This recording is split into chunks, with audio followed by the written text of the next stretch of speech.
गल सुन के हैरान हो जाओगे कि मैं एक लाले वाली जिहड़ा साडे जलंधर का एक हिस्सा हैगा ਉਹਦੇ ਵਿੱਚ 70 साल पुरानियां रूड़ियां चुकवा के उत्थे एक खूबसूरत फ्रूट पार्क ते सीनियर सिटीजन पार्क बनाया। ਇਹਦੇ ਵਿੱਚ ਅੱਜਕੱਲ੍ਹ ਇੱਕ ਓਪਨ ਜਿਮ ਵੀ ਲੱਗ ਗਿਆ। ਉਹ 3 ਕਨਾਲ ਏਰੀਏ ਦੇ ਵਿੱਚ ਹੈ ਔਰ ਸ਼ਾਇਦ 48 ਦਿਨ ਦੇ ਵਿੱਚ ਲਗਾਤਾਰ ਕੰਮ ਕਰਨ ਤੋਂ ਬਾਅਦ ਉਹ ਪਾਰਕ ਜਿਹੜਾ ਉਹ ਮਤਲਬ ਬਣਿਆ ਹੈਗਾ ਔਰ ਇੱਕ ਬੜੀ ਵੱਡੀ ਪ੍ਰਾਪਤੀ ਹੈ ਜਿਹਦੇ ਵਿੱਚ ਕੋਈ ਵੀ ਸਰਕਾਰੀ ਮਦਦ ਜਾਂ ਸਰਕਾਰੀ ਮਦਦ ਨਹੀਂ ਲੈਂਦੀ। ਤੇਰੇ ਨਾਲ ਹੁਲਾਰੇ ਖਾਵਾਂ ਇਹ ਸਾਡਾ मैं पहले ही दसिया कि असी एक दूजे के पूरक हाँ, एक दूजे तो बिना तो असी जिंद जहान होना। साढ़े को बहुत सारे केसिस ने जोड़े मैट्रीमोनियल डिस्प्यूट्स के आए उन्होंने मेरी वाइफ जी सरजीत कौर ने अभी दूजिया धिरां नूं समझा बुझा के बहुत सारिया कुड़ियां जिहड़ियां ने वो घड़ियां तोड़ियां ने अदालतां दे विच जिहड़े चल रहे केस ने वो अदालतां तो बाहर हल कराए ने कि उत्थे रोलन की बजाए आपां नूं समाजिक तौर पर जिहड़े वो हल कर साडा जिहड़ा ज़्यादातर काम हैगा वो शरीर दान ते अखां दान करना और इस महीने दे विच साडे कोल जिहड़े 20 लोग ने जिहड़े वो अखां दान करने वास्ते तैयार ने। उन्हां दा किसी भी समय जिहड़ा हैगा वो अपना अखां दान करन दे फॉर्म जिहड़े भर के ते उन्हां दा एक वड्डा समागम जिहड़ा वो असीं कर रहे हैं। और जिन्ने लोग साडे डेली मरदे ने जे वो सारे दे सारे अपनियां अखां जिहड़ियां दान करदे ने तां हिंदुस्तान दे विच 1 साल दे विच कॉर्निया ब्लाइंड्स के जिहड़े लोग ने वो खत्म हो के हिंदुस्तान सुजाखियां दा जिहड़ा हैगा वो देश जिहड़ा बन सकदा।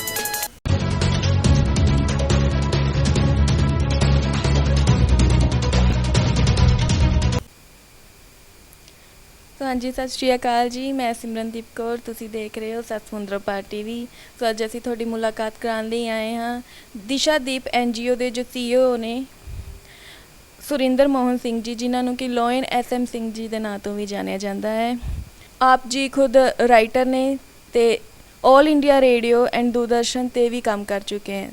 तो साडे नाल ही मौजूद ने सर उन्होंने जो वाइफ ने बेस्ट हाफ ने सरबजीत कौर जी, जो कि खुद दिशादीप NGO के चेयरमैन ने। तो असी दोनों का स्वागत करते हैं। हाँ जी सत श्री अकाल सर एंड मैम। सत श्री अकाल, धन्यवाद सिमरन, बहुत बहुत सतसमुंदरों पार दा भी तुसी इत्थे आए अपना समा कढ़िया। तो सर हुणी आप खुद एक राइटर ने एंड ऑल इंडिया रेडियो ते दूरदर्शन ते भी काम कर चुके हैं। अते सर एक क्वेश्चन है तुहाडे तो कि तुसी केंद्र सरकार दे एक बहुत वड्डे दायरे ते बहुत वड्डे अहुदे ते काम कर चुके हो उत्थे, ते तुसी उस अहुदे नूं छड्ड के एक सोशल वर्किंग वाली साइड ते क्यों आए? असी चाहुंदे सी कि समतोल होवे दुनिया दे विच। चंगे बंदियां दी ते माड़े बंदियां दी गिनती तां मैनूं नहीं पता, लेकिन उन्हां दा जिहड़ा अनुपात है वो जे असी उन्हां नूं वधाउणा चाहुंदे आ तो कुदरती गल है कि सानू कुछ ना कुछ त्याग करके तो चंगे बंदियां दी गिनती दे विच जिहड़ा है वो वाधा करना पैना सी। तो मैं सोचा भी ये 2 चीज़ों का वाधा जिहड़ा मैं तो मेरी बेस्ट हाफ श्रीमती सरबजीत कौर असी कर सकते हैं। सो इस करके मैं अपने केंद्र सरकार के बहुत वड्डे अदारे की वड्डी अफसरी जिहड़ी है उन्होंने छड्ड दित्ता। मैम तुसी भी सर उन्हों का बहुत ज़्यादा साथ देंदे पे हो, जिद्दां सर होनी दसदे पे है कि तुसी इन्हां दे जो प्रोफैशनल लाइफ ते पर्सनल लाइफ च भी बहुत ज़्यादा साथ देंदे पे हो। जी बिल्कुल देना ही पड़ेगा, देंदी भी है। हाँ जी हाँ जी। पता की है साथ जीवन साथ का मतलब साथन का मतलब यही है कि असी एक दूजे के पूरक हाँ, या कह लो कि जे असी मैथमैटिकली कह लीए तो असी एक ब्रैकेट हाँ। ब्रैकेट दे विच जमा घटाओ असी दोनों ही हाँ, तीसरे दी विच कोई इंटरफीरेंस नहीं हैगी। तो जे ये मैनू सपोर्ट नहीं करनगे, इन्हां नूं मैं सपोर्ट नहीं करांगा, तो जिस तरह का मेरा शेड्यूल हुंदा है मेरा ख्याल है कि उस ढंग नाल मेरा काम करना जिहड़ा वो बहुत मुश्किल हो जाता है। रात नूं साडे कोल कई वारी यूजली 2 वजे भी कॉल आ जाती है जी सानू फलाने ग्रुप का ब्लड चाहिए, तो उस समय उठना रजाइयां दे विचों इन्हां दिनां दे विच अजकल डेंगू का मौसम चलदा पिया, तो कई बारी रात नूं 2-2 3-3 वारी फोन आ जाते हैं भी सानू फलां जगह ते ब्लड चाहिए, फलां ग्रुप का चाहिए। तो असी एक चैलेंज दिता होया है, चैलेंज नहीं असी एक कहने कि एक ऑफर है साडे वल्लों सारे लोगों नूं ਕਿ ਪੰਜਾਬ ਦੇ ਵਿੱਚ ਜਿੱਥੇ ਵੀ ਕਿਤੇ ਤੁਹਾਨੂੰ ਬਲੱਡ ਦੀ ਜ਼ਰੂਰਤ ਪੈਂਦੀ ਹੈ, ਜੇ ਤੁਹਾਨੂੰ ਬਲੱਡ ਮੁਹੱਈਆ ਨਹੀਂ ਹੋ ਰਿਹਾ, ਪਹਿਲੀ ਗੱਲ ਤਾਂ ਇਹ ਹੈ ਕਿ ਤੁਸੀਂ ਬਲੱਡ ਜਿਹੜਾ ਹੈ, ਜੇ ਕੋਈ ਤੁਹਾਡੇ ਪਰਿਵਾਰ ਦਾ ਮੈਂਬਰ ਆ ਤੇ ਉਹਨੂੰ ਤੁਸੀਂ ਆਪ ਆਪਣੇ ਪਰਿਵਾਰ ਦੇ ਵਿੱਚੋਂ ਦਿਓ, ਕਿਉਂਕਿ ਤੁਹਾਡੇ ਪਰਿਵਾਰ ਦੇ ਵਿੱਚ ਹੀ ਉਹ ਬਲੱਡ ਗਰੁੱਪ ਜਿਹੜਾ ਮੌਜੂਦ ਹੈ। ਜੇ ਕਿਸੇ ਕਾਰਨ ਕੋਈ ਘਰ ਦੇ ਵਿੱਚ ਕੋਈ ਮੈਂਬਰ ਨਹੀਂ ਹੈਗਾ ਤੇ ਉਸ ਸਮੇਂ ਦੇ ਵਿੱਚ ਅਸੀਂ 1 ਘੰਟੇ ਦੇ ਵਿੱਚ ਪੰਜਾਬ ਦੇ ਵਿੱਚ ਕਿਤੇ ਵੀ ਜਿਹੜਾ ਹੈਗਾ ਉਹ ਆਪਣਾ ਸਬਸਟੀਚਿਊਟ ਉਹ ਬਲੱਡ ਦਾ ਜਿਹੜਾ ਉਹ ਦਿੰਦੇ ਹੈਗੇ। ਸਰ ਤੁਸੀਂ ਖੁਦ ਵੀ ਮਤਲਬ ਬਲੱਡ ਡੋਨੇਟ ਕੈਂਪ ਲਗਵਾਉਂਦੇ ਹੋ, ਕਿੰਨੀ ਵਾਰ ਤੁਸੀਂ ਸਰ ਬਲੱਡ ਡੋਨੇਸ਼ਨ ਕੈਂਪ ਲਗਵਾ ਚੁੱਕੇ ਹੋ? ਮੇਰੇ ਖਿਆਲ ਹੈ ਇਸ ਸਾਲ ਦੇ ਵਿੱਚ ਤੇ 4 ਲੱਗ ਚੁੱਕੇ ਨੇ ਤੇ 26 ਜਾਂ 27 ਤਾਰੀਖ ਨੂੰ ਸ਼੍ਰੀ ਸ਼ੰਕਰ ਪਿੰਡ ਦੇ ਵਿੱਚ ਮੇਰੇ ਜਿਹੜੇ ਦਿਸ਼ਾਦੀਪ ਦੇ ਸੈਕਟਰੀ ਜਨਰਲ ਨੇ ਸੁਰਿੰਦਰ ਸ਼ਰਮਾ, ਉਹ ਉੱਥੇ ਅਰੇਂਜ ਕਰ ਰਹੇ ਹੈਗੇ ਨੇ। ਔਰ ਬਜ਼ਾਤੇ ਖੁਦ ਮੈਂ 74 ਵਾਰੀ ਖੂਨ ਦੇ ਚੁੱਕਾ। ਮੈਮ ਤੁਸੀਂ ਖੁਦ ਕਿੰਨੀ ਵਾਰੀ ਬਲੱਡ ਡੋਨੇਟ ਕਰ ਚੁੱਕੇ ਹੋ? ਮੈਂ 10-11 ਵਾਰ ਤਾਂ ਕਰ ਚੁੱਕੀ ਜੀ। ਤੁਸੀਂ ਇੱਕ ਪਿੰਡ ਨੂੰ ਵੀ ਅਡਾਪਟ ਕੀਤਾ ਹੈ, ਇੱਕ ਪਿੰਡ ਨੂੰ ਅਪਣਾਇਆ, ਇਹਦੇ ਬਾਰੇ ਵੀ ਕੁਝ ਦੱਸੋ, ਸਾਨੂੰ ਜਾਣਕਾਰੀ ਦਿਓ।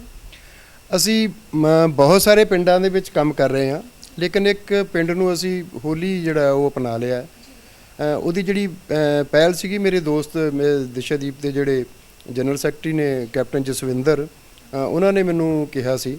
ਔਰ ਉੱਥੇ ਸਾਡੀ ਇੱਕ ਬੜੀ ਅੱਛੀ ਟੀਮ ਜਿਹੜੀ ਹੈ ਉਹ ਬਣੀ ਹੈ। ਉਹ ਪਿੰਡ ਦਾ ਨਾਂ ਕਾਲਾ ਬਾਈ ਹੈ ਤੇ ਪਿਛਲੇ ਅਕਤੂਬਰ ਦੀ 30 ਤਾਰੀਖ ਨੂੰ ਅਸੀਂ ਉੱਥੇ ਬਲੱਡ ਡੋਨੇਸ਼ਨ ਕੈਂਪ ਜਿਹੜਾ ਉਹ ਲਗਾਇਆ ਸੀ। ਮੈਂ ਤੁਹਾਨੂੰ ਇਸ ਤੋਂ ਨਾਲ ਇੱਕ ਗੱਲ ਜਿਹੜੀ ਲੱਗਦੀ ਇੱਕ ਹੋਰ ਦੱਸ ਦੇਵਾਂ ਕਿ ਜਦੋਂ ਅਸੀਂ ਦਿਸ਼ਾਦੀਪ ਦੀ ਸ਼ੁਰੂਆਤ ਕੀਤੀ ਹੈ ਤੇ ਸਭ ਤੋਂ ਪਹਿਲਾਂ ਮੈਂ ਤੇ ਮੇਰੀ ਵਾਈਫ ਨੇ ਅਸੀਂ ਆਪਣਾ ਸੰਪੂਰਨ ਸਰੀਰ ਦਾਨ ਕਰਕੇ ਜਿਹੜਾ ਹੈ ਉਹ ਇਹਦੀ ਸ਼ੁਰੂਆਤ ਕੀਤੀ ਸੀ।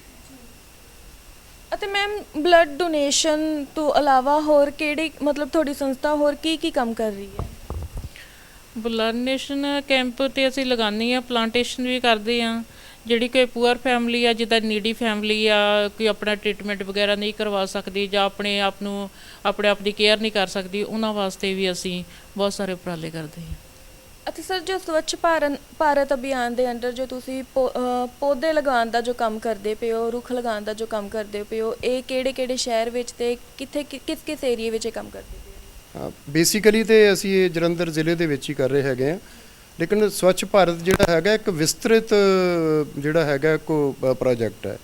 ਇਹਦੇ ਵਿੱਚ ਤੁਸੀਂ ਇੱਕ ਗੱਲ ਸੁਣ ਕੇ ਹੈਰਾਨ ਹੋ ਜਾਓਗੇ ਕਿ ਮੈਂ ਇੱਕ ਲਾਲੇਵਾਲੀ ਜਿਹੜਾ ਸਾਡੇ ਜਲੰਧਰ ਦਾ ਇੱਕ ਹਿੱਸਾ ਹੈਗਾ, ਉਹਦੇ ਵਿੱਚ 70 ਸਾਲ ਪੁਰਾਣੀਆਂ ਰੂੜੀਆਂ ਚੁਕਵਾ ਕੇ ਉੱਥੇ ਇੱਕ ਖੂਬਸੂਰਤ ਫਰੂਟ ਪਾਰਕ ਤੇ ਸੀਨੀਅਰ ਸਿਟੀਜ਼ਨ ਪਾਰਕ ਬਣਾਇਆ, ਜਿਹਦੇ ਵਿੱਚ ਅੱਜ ਕੱਲ੍ਹ ਇੱਕ ਓਪਨ ਜਿਮ ਵੀ ਲੱਗ ਗਿਆ। ਉਹ 3 ਕਨਾਲ ਏਰੀਏ ਦੇ ਵਿੱਚ ਹੈ ਔਰ ਸ਼ਾਇਦ 48 ਦਿਨ ਦੇ ਵਿੱਚ ਲਗਾਤਾਰ ਕੰਮ ਕਰਨ ਤੋਂ ਬਾਅਦ ਉਹ ਪਾਰਕ ਜਿਹੜਾ ਹੈ ਉਹ ਮਤਲਬ ਬਣਿਆ ਹੈਗਾ। ਔਰ ਇੱਕ ਬੜੀ ਵੱਡੀ ਪ੍ਰਾਪਤੀ ਹੈ ਜਿਹਦੇ ਵਿੱਚ ਕੋਈ ਵੀ ਸਰਕਾਰੀ ਮਦਦ ਜਾਂ ਸਰਕਾਰੀ ਮਦਦ ਨਹੀਂ ਲਈ ਗਈ। ਇਸ ਤੋਂ ਇਲਾਵਾ ਜਿਹੜੇ ਮੈਂ ਹੋਰ ਤੁਹਾਨੂੰ ਦੱਸਣਾ ਚਾਹਾਂਗਾ ਕਿ DAV college of engineering and technology ਹੈ। ਆਪਾਂ DAV ਕਾਲਜ ਤੋਂ ਆਪਾਂ ਜਦੋਂ ਪੁਲ ਥੱਲੇ ਉਤਰਦੇ ਹਾਂ, ਉਹਦੇ ਵਿੱਚ ਬਹੁਤ ਸਾਰਾ ਵੱਡੇ 2 ਕੂੜੇ ਦੇ ਮਤਲਬ ਉੱਥੇ ਵੀ ਢੇਰ ਸੀਗੇ। ਉਹ ਡੈਵੀਏਟ ਦੇ ਨਾਲ ਇੱਕ ਸਾਂਝਾ ਪ੍ਰੋਜੈਕਟ ਸੀ। ਉਹਦੇ ਵਿੱਚ ਅਸੀਂ ਉਹਨੂੰ ਖੂਬਸੂਰਤ 2 ਪਾਰਕਾਂ ਬਣਾ ਕੇ ਉੱਥੇ ਬਹੁਤ ਖੂਬਸੂਰਤ ਜਿਹੜੇ ਨੇ ਉਹ ਪੌਦੇ ਲਗਾਏ ਨੇ। ਬੇਸਿਕਲੀ ਉਹ ਡੈਵੀਏਟ ਕਾਲਜ ਦਾ ਪ੍ਰੋਜੈਕਟ ਸੀ, ਉਹਦੇ ਵਿੱਚ ਮੈਂ ਉਹਨਾਂ ਨੂੰ ਅਸਿਸਟ ਕੀਤਾ ਨਾਲ। ਤੇ ਹੁਣ ਅਸੀਂ ਕਾਲੇ ਬਾਈਆਂ ਦਾ ਇੱਕ ਜਿਹੜਾ ਸਰਕਾਰੀ ਸਕੂਲ ਹੈਗਾ ਸਕਿਲਡ ਬੱਚੀਆਂ ਵਾਸਤੇ, ਉਹਦੇ ਵਿੱਚ ਇੱਕ ਪਾਰਕ ਜਿਹੜਾ ਹੈਗਾ ਸ਼ਾਰਟਲੀ ਫੈਬਰਰੀ ਜਾਂ ਮਾਰਚ ਦੇ ਦਿਨਾਂ ਵਿੱਚ ਕਰਾਂਗੇ। ਰੀਜ਼ਨ ਬੀਇੰਗ ਕਿ ਅੱਜ ਕੱਲ੍ਹ ਜਿਹੜਾ ਪਾਰਕ ਜਿਹੜਾ ਉਹ ਬਣਾਉਣਾ ਜਿਹੜਾ ਉਹ ਵਾਈਬਲ ਨਹੀਂ ਹੋਏਗਾ। ਇਸ ਕੰਮ ਵਿੱਚ ਮੈਮ ਤੁਸੀਂ ਵੀ ਖੁਦ ਨਾਲ ਹੁੰਦੇ ਹੋ ਸਰ ਉਹਨਾਂ ਦੇ? ਜੀ ਬਿਲਕੁਲ।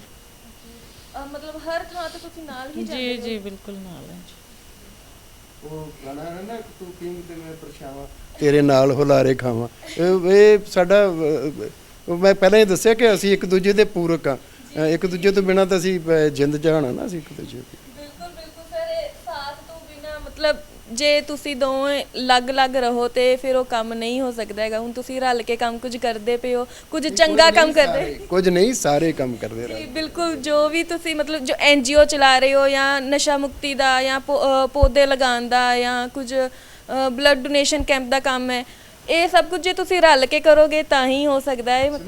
ਔਰ ਇਹ ਜਿਹੜਾ NGO ਹੈ ਹੁਣ ਤੱਕ ਜਿਹੜਾ ਸੀਗੀ ਅੱਜ ਤੋਂ 2 ਮਹੀਨੇ ਪਹਿਲਾਂ ਮੈਂ ਆਪਣੇ ਪੈਸੇ ਨਾਲ ਚਲਾਉਂਦਾ ਸੀਗਾ। ਮੈਂ ਕੋਈ ਕਿਸੇ ਕੋਲੋਂ ਸਰਕਾਰੀ ਮਦਦ ਜਾਂ ਕਿਸੇ ਦੀ 10 ਰੁਪਏ ਦੀ ਜਾਂ 50 ਜਾਂ 100 ਰੁਪਏ ਦੀ ਪਰਚੀ ਨਹੀਂ ਕੱਟਦੇ ਕਦੇ ਕਿਸੇ ਕੋਲੋਂ ਕੋਈ ਸਰਕਾਰੀ ਜਾਂ ਗੈਰ ਸਰਕਾਰੀ ਜਾਂ ਇੰਡੀਵਿਜੂਅਲ ਸਹਾਇਤਾ ਨਹੀਂ ਲਈ। ਪਿਛਲੇ 2 ਮਹੀਨੇ ਤੋਂ ਮੇਰੇ ਸਾਥੀਆਂ ਨੇ ਕਿਹਾ ਵੀ ਅਸੀਂ ਇਹਦੇ ਵਿੱਚ ਕੰਟਰੀਬਿਊਟ ਕਰਦੇ ਹਾਂ। ਜਿਹੜੇ ਦਿਸ਼ਾਦੀਪ ਦੇ ਜਿਹੜੇ ਬਹੁਆਯਾਮੀ ਕੰਮ ਨੇ, ਬਹੁਤ ਇਸ਼ਾਈ ਕੰਮ ਨੇ, ਉਹਨਾਂ ਦੇ ਵਿੱਚੋਂ ਜਿਹੜਾ ਸਾਡਾ ਸੀ ਇੱਕੋ ਨਸ਼ਾ ਮੁਕਤੀ ਜਿਹੜਾ ਅਭਿਆਨ ਹੈ। ਨਸ਼ਾ ਮੁਕਤੀ ਅਭਿਆਨ ਮੈਂ ਅੱਜ ਤੋਂ 12 ਸਾਲ ਪਹਿਲਾਂ ਜਦੋਂ ਸ਼ੁਰੂ ਕੀਤਾ ਸੀ ਤੇ ਉਦੋਂ ਗਵਰਨਮੈਂਟ ਦੇ ਵਿੱਚ ਐਂਟੀ ਡਰੱਗਸ ਡਰਾਈਵ ਜਿਹੜੀ ਸੀਗੀ ਉਹ ਨਹੀਂ ਸੀ ਆਈ ਹੈਗੀ। ਤੇ ਪਿਛਲੇ 2 ਸਾਲ ਦੇ ਵਿੱਚ ਅਸੀਂ ਕੋਵਿਡ ਕਰਕੇ ਬਹੁਤ ਜ਼ਿਆਦਾ ਕੰਮ ਨਹੀਂ ਕਰ ਸਕੇ, ਲੇਕਿਨ ਉਸ ਤੋਂ ਪਹਿਲਾਂ ਇੱਥੇ ਇੱਕ SHO ਨੇ ਰਵਿੰਦਰ ਕੁਮਾਰ, ਅੱਜ ਕੱਲ੍ਹ ਸ਼ਾਇਦ ਬਸਤੀਆਂ ਦੇ ਵਿੱਚ ਲੱਗੇ ਨੇ, ਅਸੀਂ 32 ਬੱਚਿਆਂ ਨੂੰ ਲੋਕੇਟ ਕਰਕੇ ਉਹਨਾਂ ਨੂੰ ਨਸ਼ਾ ਮੁਕਤੀ ਕੇਂਦਰ ਤੱਕ ਪਹੁੰਚਾਇਆ ਔਰ ਉਹਦੇ ਪੈਸੇ ਜਿਹੜੇ ਨੇ ਉਹ ਰਵਿੰਦਰ ਕੁਮਾਰ ASI ਜਿਹੜੇ ਸੀਗੇ SHO ਉਹਨਾਂ ਨੇ ਤੇ ਮੈਂ ਆਪਣੀ ਜੇਬ ਦੇ ਵਿੱਚੋਂ ਖਰਚ ਕਰਕੇ ਉਹਨਾਂ ਬੱਚਿਆਂ ਨੂੰ ਅਸੀਂ ਇਸ ਕਾਬਲ ਬਣਾਇਆ ਹੈਗਾ ਕਿ ਉਹ ਆਪਣਾ ਭਵਿੱਖ ਜਿਹੜਾ ਹੈਗਾ ਉਹ ਆਪ ਬਣਾ ਸਕਦੇ ਹੈਗੇ ਨੇ। ਅਸੀਂ ਇਸ ਪੱਧਰ ਦੇ ਜਿਹੜੇ ਕੰਮ ਵੀ ਨੇ ਉਹ ਕਰ ਰਹੇ ਹੈਗੇ। ਅਪਾਰਟ ਫਰੋਮ ਦੈਟ ਸਾਡੇ ਕੋਲ ਬਹੁਤ ਸਾਰੇ ਕੇਸਿਸ ਨੇ ਜਿਹੜੇ ਮੈਟਰੀਮੋਨੀਅਲ ਡਿਸਪਿਊਟਸ ਦੇ ਆਉਂਦੇ ਨੇ। ਉਹਨਾਂ ਦੇ ਵਿੱਚ ਮੇਰੀ ਵਾਈਫ ਜਿਹੜੇ ਸਰਬਜੀਤ ਕੌਰ ਨੇ, ਅਸੀਂ ਦੂਜਿਆਂ ਧਿਰਾਂ ਨੂੰ ਸਮਝਾ ਬੁਝਾ ਕੇ ਤੇ ਬਹੁਤ ਸਾਰੀਆਂ ਕੁੜੀਆਂ ਜਿਹੜੀਆਂ ਨੇ ਉਹ ਘਰੀਂ ਤੋਰੀਆਂ ਨੇ। ਅਦਾਲਤਾਂ ਦੇ ਵਿੱਚ ਜਿਹੜੇ ਚੱਲ ਰਹੇ ਕੇਸ ਨੇ ਉਹ ਅਦਾਲਤਾਂ ਤੋਂ ਬਾਹਰ ਹੱਲ ਕਰਾਏ ਨੇ ਕਿ ਉੱਥੇ ਰੋਲਣ ਦੀ ਬਜਾਏ ਆਪਾਂ ਨੂੰ ਉਹਨੂੰ ਸਮਾਜਿਕ ਤੌਰ ਤੇ ਜਿਹੜੇ ਆ ਉਹ ਹੱਲ ਕਰੀਏ। ਔਰ ਕਿ ਜਿਹੜਾ ਸਾਡਾ ਹੁਣ ਰੈੱਡ ਕਰਾਸ ਨਾਲ ਅਸੀਂ ਕੈਂਪ ਜਿਹੜਾ ਲਾਇਆ ਸੀਗਾ 28 ਤਾਰੀਖ ਨੂੰ, ਉਹਦੇ ਵਿੱਚ ਸਾਡੇ ਕੈਂਪ ਦੀ ਜਿਹੜੀ ਸ਼ੁਰੂਆਤ ਸੀ ਦਿਵਿਆਂਗਾਂ ਨੇ ਆਪਣਾ ਬਲੱਡ ਡੋਨੇਟ ਕਰਕੇ ਸ਼ੁਰੂ ਕੀਤੀ ਸੀਗੀ। ਇਹ ਇੱਕ ਸੁਸਾਇਟੀ ਦੇ ਵਿੱਚ ਇੱਕ ਬਹੁਤ ਵੱਡੀ ਚੇਂਜ ਆ ਰਹੀ ਹੈ।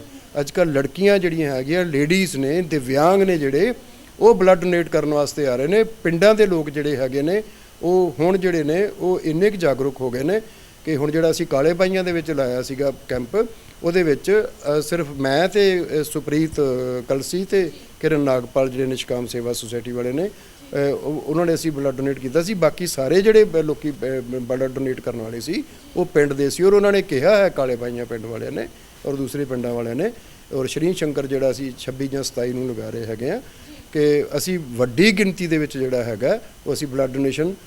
ਅਪਾਰਟ ਫਰੋਮ ਦੈਟ ਮੈਂ ਇੱਕ ਗੱਲ ਤੁਹਾਨੂੰ ਸ਼ਾਇਦ ਕਹਿਣੀ ਭੁੱਲ ਗਿਆ ਜਾਂ ਤੁਸੀਂ ਪੁੱਛਣੀ ਭੁੱਲ ਗਏ ਹੋ ਕਿ ਸਾਡਾ ਜਿਹੜਾ ਜ਼ਿਆਦਾਤਰ ਕੰਮ ਹੈਗਾ ਉਹ ਸਰੀਰ ਦਾਨ ਤੇ ਅੱਖਾਂ ਦਾਨ ਕਰਨ ਦਾ ਹੈਗਾ। ਔਰ ਇਸ ਮਹੀਨੇ ਦੇ ਵਿੱਚ ਸਾਡੇ ਕੋਲ ਜਿਹੜੇ 20 ਲੋਕ ਨੇ ਜਿਹੜੇ ਉਹ ਅੱਖਾਂ ਦਾਨ ਕਰਨ ਵਾਸਤੇ ਤਿਆਰ ਨੇ।